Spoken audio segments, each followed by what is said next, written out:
Bienvenida y bienvenido al podcast Moverte, un podcast de movilidad urbana sostenible en el que tratamos temas variados con diferentes expertos. La movilidad urbana sostenible es un elemento clave para mejorar la calidad de vida de las personas en las ciudades, reducir los impactos ambientales y promover un desarrollo urbano más equitativo. El día de hoy te presentamos el episodio número 7, cuyo nombre es La huella invisible del tránsito. Aquí conversaremos sobre los siniestros de tránsito, la salud pública y la movilidad sostenible.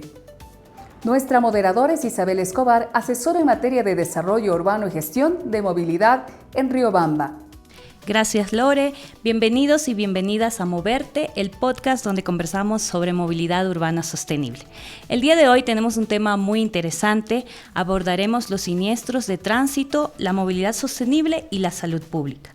Como sabemos, cada año miles de personas fallecen o resultan heridas en siniestros de tránsito y detrás de ella hay familias o comunidades que quedan afectadas por este problema. Para entender esta problemática y también hallar soluciones, tenemos dos grandes invitados el día de hoy que me gustaría presentar. Nos acompaña Fabián Espinosa, que es ingeniero con maestría en Administración de Empresas e Ingeniería Mecánica, especializado en procesos gubernamentales, movilidad eléctrica y seguridad en el transporte.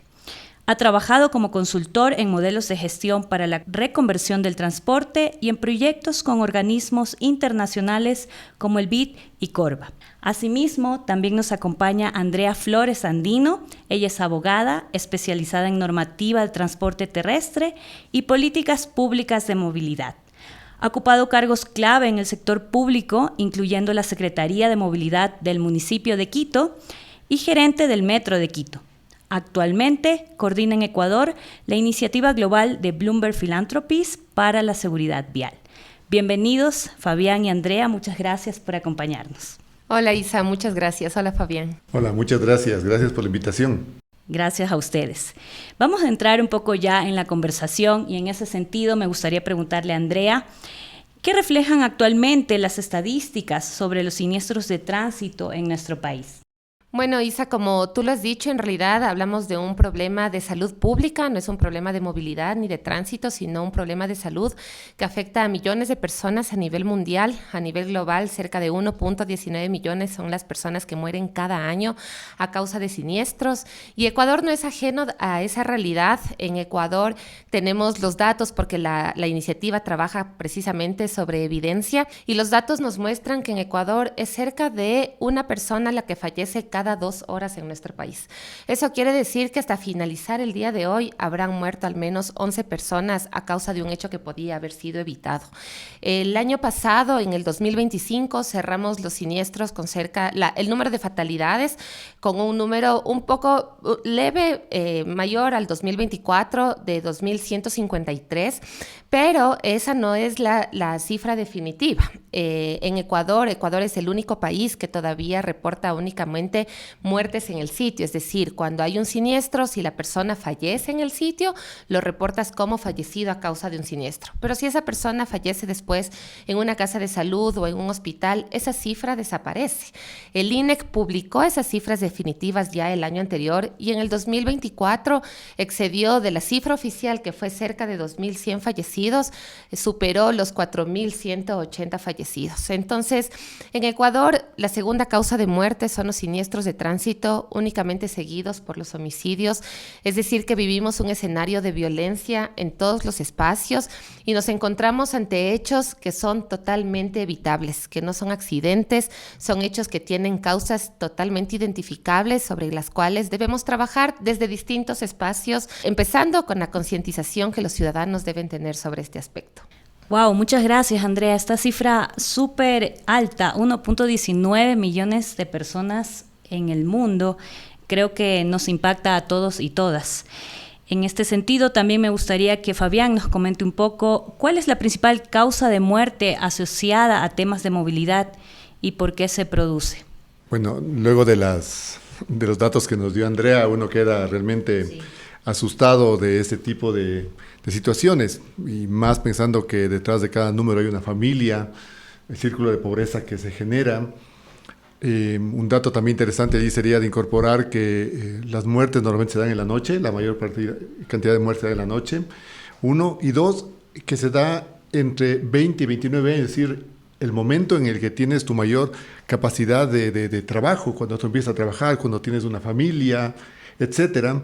Entonces, que muera una persona que es padre de familia, significa que su hogar ya no va a tener quien provea, y si queda lesionado, como conoce Andrea, si queda lesionado, es peor porque antes de él llevaba el dinero a su casa, ahora tienen que buscar de dónde sacar el dinero para poder atender a esta persona que está lesionada. En ese sentido, y atendiendo a la pregunta directamente, la mayor causa de muerte, según los datos, son las distracciones.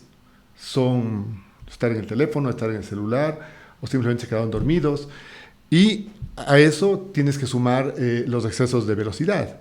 Entonces, conjugas cosas que normalmente la gente que muere en el transporte público y comercial no es la que maneja, porque no eres el chofer, tú eres un pasajero que está sometido a que un conductor de cualquiera de los tipos de transporte sea el que tiene el problema de desconcentración o es el que decide si va más rápido o va menos rápido, pero el afectado es una persona que estuvo de pasajero o es una persona que estuvo en la carretera y ese rato recibió el impacto.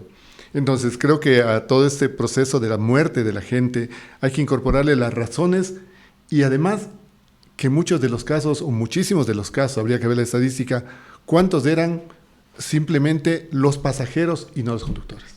Gracias, Fabián. Creo que has dicho algo muy interesante, el exceso de velocidad, ¿no? Una de las principales causas por las cuales estos siniestros afectan a las familias, especialmente a los jóvenes, como has dicho, ¿no? Cuando uno está en la plenitud de la vida. Me gustaría preguntarle también a Andrea sobre este tema. Ella mencionó algo interesante, que estamos hablando de un problema de salud pública, no solo de un tema del transporte. Entonces, en este sentido, Andrea, me gustaría preguntarte qué porcentaje del sistema de salud está relacionado con la atención a estos siniestros, a estos incidentes o problemas vinculados con la movilidad urbana sostenible.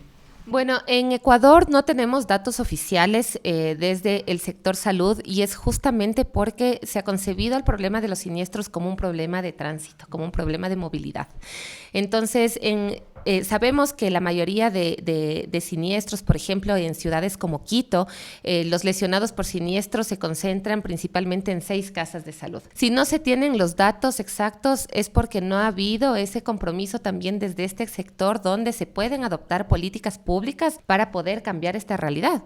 Lo que sí sabemos es que esto causa y genera un gasto muy grande al Estado desde el sector salud en atención hospitalaria, en atención de emergencias, lo que Fabián decía hace un momento, ¿qué sucede con todo ese costo que es un costo intangible para las familias, de todo aquello que además va a dejar de producir esa persona que en este momento muere en una edad económicamente activa?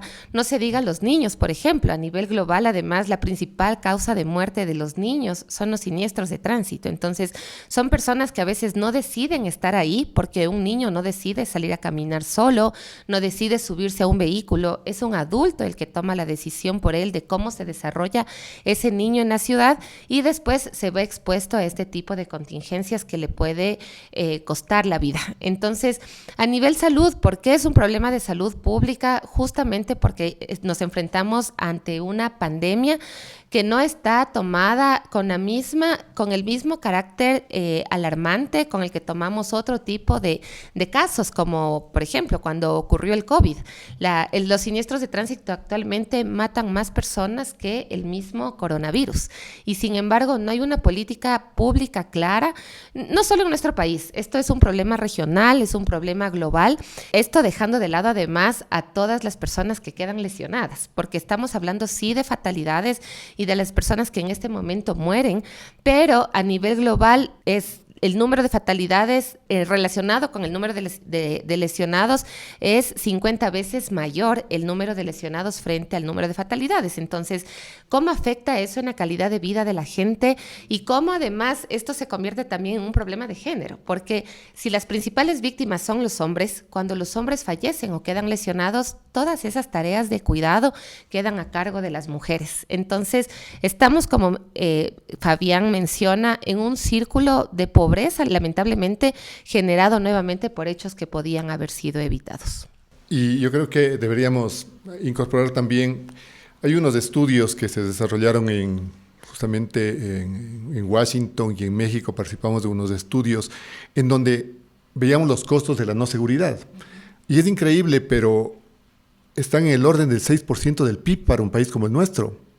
O sea, imagínense lo que son, que 9,000 millones de dólares que se van al año por culpa de los siniestros y de la falta de seguridad en la gestión del transporte.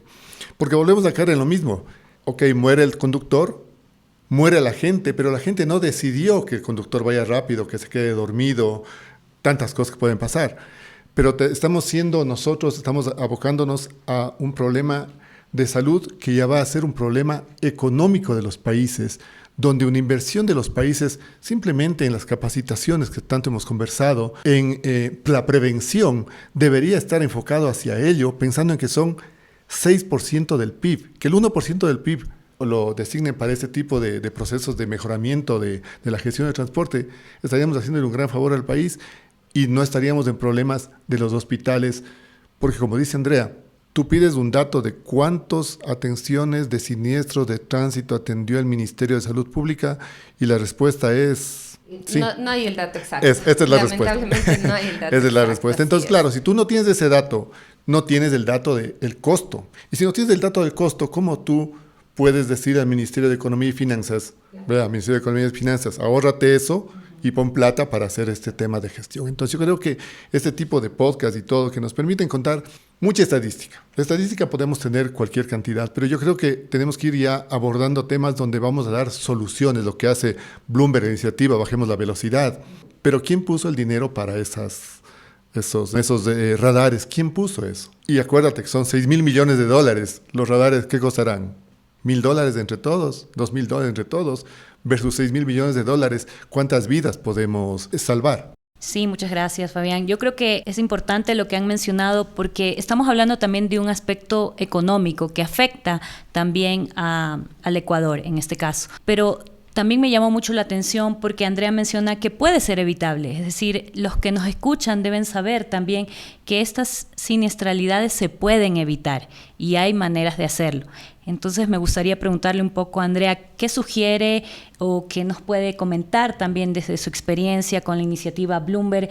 ¿Cómo podemos evitar estos siniestros viales en nuestras calles? Bueno, como Fabián lo mencionó, y esto es un dato importante y nosotros insistimos mucho en aquello, es el exceso de velocidad. La velocidad es el principal factor de riesgo. No puede ser la causa, porque tal vez el distractor es justamente la causa que regularmente es la que se registra. Sin embargo, el agravante no es lo mismo ir distraído a 20 kilómetros por hora que ir distraído a 80 kilómetros por hora. Entonces, el exceso de velocidad agrava todas las consecuencias, únicamente porque a veces en algún momento conversábamos con alguien que las casas automotrices, por ejemplo, te venden la velocidad como algo seductor cuando compras un vehículo. Es uno de los enganches para comprar el vehículo, pero las personas deben saber cuán peligroso es el exceso de velocidad y no respetar los límites. Y para ponerles en contexto, por ejemplo, los límites dentro de la ciudad son 50 kilómetros por hora. Cuando lo excedes hasta 60 kilómetros por hora, que es una velocidad promedio, si es que ese vehículo a esa velocidad impacta a un peatón, equivale a que ese peatón haya caído desde el 6º piso de un edificio. Entonces, si un vehículo en avenidas urbanas, aquí en la ciudad de Quito, por ejemplo, se han detectado velocidades de hasta 140 kilómetros por hora en avenidas que cruzan la urbe. Entonces, a esa velocidad ya no hay ni siquiera comparación para explicarte las consecuencias desastrosas que pueden ser justamente no solo para el peatón, sino en ese caso incluso para el conductor. Entonces, esto sí, por supuesto, depende del comportamiento humano, del comportamiento que el conductor tenga frente al volante. Sin embargo, desde la iniciativa nosotros también hacemos un llamado a los tomadores de decisión, porque si no tenemos una ciudad diseñada justamente para tener velocidades seguras, reductores de velocidad, por ejemplo, diseñadas para devolverles espacio al peatón, a las personas, entonces también pedimos que las personas se comporten de una manera y su entorno le invita a actuar de otra diferente. Entonces, cuando hablamos de seguridad vial, en realidad no hablamos de una sola solución. Los radares, por ejemplo, son una herramienta totalmente eficaz, probada, pero el radar por sí solo no es la única solución. Los datos te deben servir para tomar decisiones, los radares, por ejemplo, para controlar la velocidad, pero acompañados siempre de campañas de comunicación que te permitan concientizar a la gente y de intervenciones en infraestructura que te permitan diseñar calles también más seguras. Gracias, Andrea. Creo que has dicho algo muy importante, el diseño de la infraestructura. Es decir, una acción sola no va a solucionar el problema, pero el conjunto de acciones que has mencionado creo que nos ayuda a reducir la velocidad en los centros urbanos, que es lo que mencionaba Andrea, y con esto podremos tener velocidades seguras para las personas. En este sentido, también me gustaría preguntarle a Fabián, ¿de qué manera la promoción de la movilidad activa, caminar, andar en bicicleta, puede contribuir a reducir estos siniestros de tránsito? Yo quisiera complementar algo que dijo Andrea hace un momento, porque si bien la velocidad es un factor, desgraciadamente, siempre como dijimos al inicio, esto tiene que ver con la ley de tránsito, la gente piensa que es de tránsito, después hablábamos de que es un problema de salud, pero nosotros tenemos leyes de nuestro país que en realidad nos están protegiendo y tiene que ver con la ley de defensa del consumidor. Nosotros como ciudadanos, cuando tomamos un vehículo y pagamos por ese servicio, en realidad lo que estamos haciendo es, estamos entrando en un contrato con ese y la ley de defensa del consumidor a ti te exige, ¿sí? Dice que tienes tus derechos de seguridad, tus derechos de que el bien o el servicio que estás tomando esté en perfectas condiciones porque estás pagando por ello. Entonces, cuando uno empieza a pensar ya desde la ley de defensa del consumidor en el tema de la gestión de transporte, cambia la forma de observar la situación y tú empiezas a decir, bueno, ok, me están dando un servicio, pero esto tiene que ver también con el que me presta el servicio, con el vehículo que me presta el servicio y con el aspecto organizacional del que maneja ese servicio. Las responsabilidades de todos para prevenir, digamos, exceso de velocidad. Un transportista está viajando a Ambato y va a 120 kilómetros por hora. Entonces tú te haces la pregunta, si ese se accidenta y el exceso de velocidad mata gente, ¿por qué estuvo exceso de velocidad? ¿Dónde está el control de la organización que es dueña de esa unidad para que ese vehículo no vaya a 120 kilómetros por hora? Ese vehículo yendo a 120 kilómetros por hora, si fueran revisados los frenos previo a que haga esa maniobra de ir a 120 kilómetros por hora y no que le revisen si el parabrisas está roto o si el conductor tiene la licencia para salir del terminal terrestre. ¿Quién verificó que suceda eso? ¿No es cierto? ¿Quién verificó, por ejemplo, que el señor conductor que está a 120 kilómetros por hora en una carretera que no puede ir a esa velocidad no tenga hipertensión arterial y se quede dormido? No porque haya dormido mal, sino solamente hipertensión arterial. Es decir, la salud de la persona que te está atendiendo, ¿sí? Y en el caso de los servicios, eso es importantísimo porque tú estás pagando asumiendo que el conductor está sano, que el vehículo está bueno y que va a cumplir las leyes de tránsito. Tú asumes, pero tus derechos te dicen que es una obligación de ellos prestarte todo eso. Cuando tú logras conjugar eso, yo creo que el tema de exceso de velocidad puede ser ya controlado porque es la organización y no la típica que te digan es que el chofer se alocó y andó rápido. Un ratito, el chofer fue contratado por usted, señor dueño de la empresa. Y usted como dueño de la empresa tenía que haber verificado a través del tacómetro que no vaya en esos excesos de velocidad. De lo contrario, usted es corresponsable de que el señor haya hecho eso. Es que se ha quedado dormido porque ha dormido mal. Sí, pero usted le contrató. Y usted tenía que haber verificado que el señor haya dormido bien. Y no estamos hablando de cosas nuevas que tienen que hacer. Porque tú a cualquier transportista, conductor, dueño de una unidad, le preguntas, ¿ya hace el mantenimiento? Sí, sí hago. Evidencia. Y el señor conductor, sí, está sanito. Durmió toda la noche. Evidencia. No te dices que no. Evidencia. Entonces, cuando tú empiezas a hablar de evidencia a través, estás hablando de una certificación. Yo venía escuchando que está certificándose una de las empresas públicas en 37,000, es decir, que no haya robos, qué sé yo, o en 50,000, tema de energía, pero ¿por qué no se certifica en gestión de transporte? Justamente para evitar que vaya a exceso de velocidad y no simplemente se diga, es que él estuvo a exceso de velocidad. ¿Y dónde está la corresponsabilidad del dueño de la unidad, de la empresa a la que representa? ¿Dónde está esa corresponsabilidad? Entonces, yo quería simplemente abonar a lo que dijo. Está bien, o sea, está perfecto. Ya tenemos una herramienta, ya tenemos unos instrumentos con los que nosotros podemos llegar a este tema de bajar la siniestralidad, pero yo creo que tenemos que subir y empezar a aplicar la ley de defensa del consumidor. Luego tú me hiciste la pregunta con respecto a los sistemas de movilidad activa. Esos sistemas, dependiendo del entorno, o sea, tú tienes que hacer algunos cambios para el entorno. Yo siempre discutía de que aquí en Quito quiere ser movilidad activa, pero para subir de Cumbayá a Quito, o del Valle de los Chillos a Quito, o de Llano Chico a Quito, tú no tienes un sistema que te permita subir a ti en tu bicicleta y hacer el recorrido en el hipercentro de la ciudad. Entonces, ¿qué haces tú? Tomas el bus, o ves el taxi amigo, o cualquier cosa, pero tú metes gente en la ciudad. Entonces, la movilidad activa resulta que ahora se ha concentrado en el hipercentro. Los que viven cerca del hipercentro hacen movilidad activa. Pero la gran cantidad, 80, 90, 100 mil vehículos, suben todos los días de los valles porque no tienen las facilidades para movilidad activa. Si tú vives en un valle y dices, yo tengo que hacer 4 gestiones, y si voy en el auto mejor, me voy en la bicicleta, pero sube pues por la Simón Bolívar o por no sé, cualquiera de las vías, sube a Quito, y no necesariamente aquí en Quito, en todo el país pasa exactamente lo mismo. Se concentra la movilidad activa en el hipercentro, bajas los siniestros en el hipercentro, pero sigues amontonando de carros de la gente que viene de por fuera. Yo creo que la movilidad activa es súper conveniente para las ciudades, pero hay que darles las facilidades. De lo contrario, simplemente se vuelve un discurso que no es sostenible en el tiempo.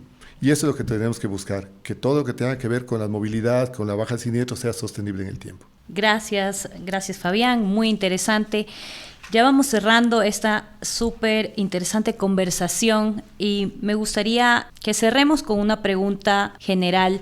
Sabemos que tienen muchas consecuencias físicas o psicológicas y sociales las personas que han sufrido los siniestros y, como decía Andrea, los heridos, que triplican el número de fallecidos o cuatriplican según el dato que nos dio Andrea. Entonces, me gustaría que nos comenten también en ese sentido cuáles son esas consecuencias para que los que nos escuchan estén un poco en conocimiento respecto a eso, y ustedes cómo lo ven, cómo lo podrían también abordar desde alguna política pública para tratar a este sector sumamente afectado también. Yo creo que se deben diseñar ciudades justamente preparadas para tener un entorno en el que las personas puedan acceder a los servicios que una ciudad ofrece. Nuevamente, no se puede, por ejemplo, cuando hablamos de la Organización Mundial de la Salud, dice que los usuarios más vulnerables son los que están más expuestos. Entonces, los ciclistas, los peatones, los motociclistas, por ejemplo, representan cerca del 45% de fatalidades en nuestro país, y es una realidad a nivel regional y a nivel global. ¿Qué estamos haciendo justamente para proteger a esa población? No se trata solo de decir, bueno, a las personas, por favor, caminen más, por favor, usen transporte público, si es que no damos esas condiciones para que las personas lo hagan. Para moverse en bicicleta, no deberíamos concebir un viaje con únicamente un medio de transporte, sino diseñar ciudades que te ofrezcan servicios de transporte multimodal, donde tú puedas combinar viajes en bicicleta, en transporte público y tal vez con caminata. Entonces, creo que es importante trabajar en el diseño de ciudades seguras a través de calles más seguras también, donde se priorice y se proteja a las personas más vulnerables, poniendo como centro de la planificación siempre a las personas. Cuando diseñamos, por ejemplo, ciudades pensadas en niños o en mujeres, hacemos ciudades más seguras y, por supuesto, lo hacemos seguras para todo el mundo. Entonces, si es que no hemos tenido siniestros, aunque yo creo que la mayoría conocemos al menos una persona, un amigo que lo ha vivido, o hemos perdido a un ser querido por esta causa, pero no porque no lo hemos sufrido, es un tema ajeno a nosotros. Cuando esta es una realidad constante, el miedo de moverse en la noche, de ir por ciertas vías de la ciudad, termina afectando al final del día tu calidad de vida. Entonces es un problema que nos debe preocupar a todos. Los siniestros de tránsito no diferencian edades, estatus social, género, sexo. Entonces es un tema que nos está afectando a toda la población, y creo que es momento que cada uno asumamos nuestro rol desde la ciudadanía, desde las autoridades, para generar espacios más seguros para todos. Muchas gracias, Andrea. Fabián, para cerrar. Con esa conclusión de Andrea ya casi queda en nada. La velocidad mata. No, mira, yo creo que hay cosas importantes en esto de la movilidad. Nosotros venimos trabajando en esto durante mucho tiempo y siempre hemos buscado dignificar la movilidad. O sea, para mí es un tema de dignificación de la movilidad. O sea, el hecho de que tú puedas tomar tu bicicleta o tu hijo pueda tomar la bicicleta y salir y circular en paz y tranquilidad sin pensar que te van a pasar arrollando, qué sé yo. Pero hay temas que son más del día a día. Por ejemplo, o sea, algo que yo he luchado desde el año 2008 en tratar de cambiar esto, es que los buses, el primer escalón esté a 40 centímetros de altura. A ver, estamos aquí con algunos compañeros, pero si ustedes hacen el ejercicio de subirse en esta silla y pararse aquí en esta silla, eso es 40 centímetros de altura. A eso se sube usted al bus. Pero el bus está en movimiento. Usted está subiéndose eso en movimiento y no necesitas tener problemas de movilidad o ser ya de un adulto mayor o tener alguna discapacidad. Cualquiera de nosotros le pasa eso y tiene que subirse a ese bus. Yo creo que eso es un tema de dignificar. Creo que deberíamos empezar por allí, porque claro, no aparecen las estadísticas de cuántas personas se cayeron del bus al día. Nosotros cuando estuvimos en la empresa de pasajeros, Andrea, ¿te recuerda? Movíamos 450,000 personas al día. Pero que se caiga una por altura del escalón es suficiente, no tienes que esperar que sea el 5% menos. No, con que se caiga una, ya está, es terrible. Porque otra vez, la lesión, etcétera, etcétera, y lo que pasa con la familia, los permisos en el trabajo, etcétera, es un tema económico también eso. Entonces creo que hay que empezar por la dignificación. La dignificación también tiene que ver con algo que me nombró Andrea hace un momento. Tú sales a tomar un trabajo un bus en la noche. Si tú estás a las 7 de la noche, vamos a decir, en la Marín, lo único que esperas es que te saquen de allí y buscas el taxi amigo o el bus que pase, no importa que sea eléctrico, que sea combustión, simplemente salir de allí y llegar a tu casa. Yo creo que quitar esa concepción, porque es un tema de transporte, de movilizarte. Y nosotros, si estamos en este tema de movilización, tenemos que buscar la forma de cómo dignificamos el transporte, inclusive en el tema de los horarios, para que no sea un suplicio decir me voy a quedar hasta más noche y ahora en qué me voy. Trabajemos desde ese punto de vista pensando en que nosotros cuando pagamos un transporte estamos pagando por un servicio, hay una transacción, por lo tanto hay una ley que te protege de una transacción, así como cuando reclamamos que nos hace mal un examen de sangre, sí, deberíamos también reclamar cuando nos dan un mal servicio y la ley nos apoya para eso.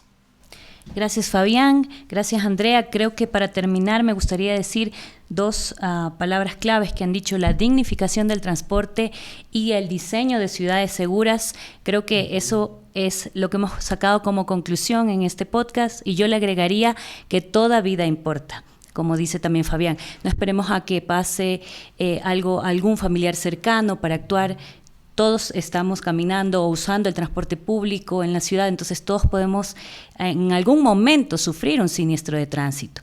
Y el diseño de ciudades seguras, el que tengamos espacios seguros para caminar, para andar en bicicleta, para subir y bajar del transporte público, es lo que realmente va a garantizar que estos números tan altos que hemos visto puedan descender y tengamos realmente una ciudad segura. Les agradezco nuevamente por acompañarnos y que tengan un lindo día también. Así finalizamos el podcast número 7. Muchas gracias a Isabel Escobar por su moderación y a nuestros invitados Andrea Flores Andino y Fabián Espinosa. Este podcast se desarrolla en el marco del proyecto Mover Ciudades, el cual es cofinanciado por la Unión Europea y el Gobierno de Alemania. Te invitamos a ver este y otros episodios en las redes sociales de la Unión Europea en Ecuador y la cooperación alemana GIZ.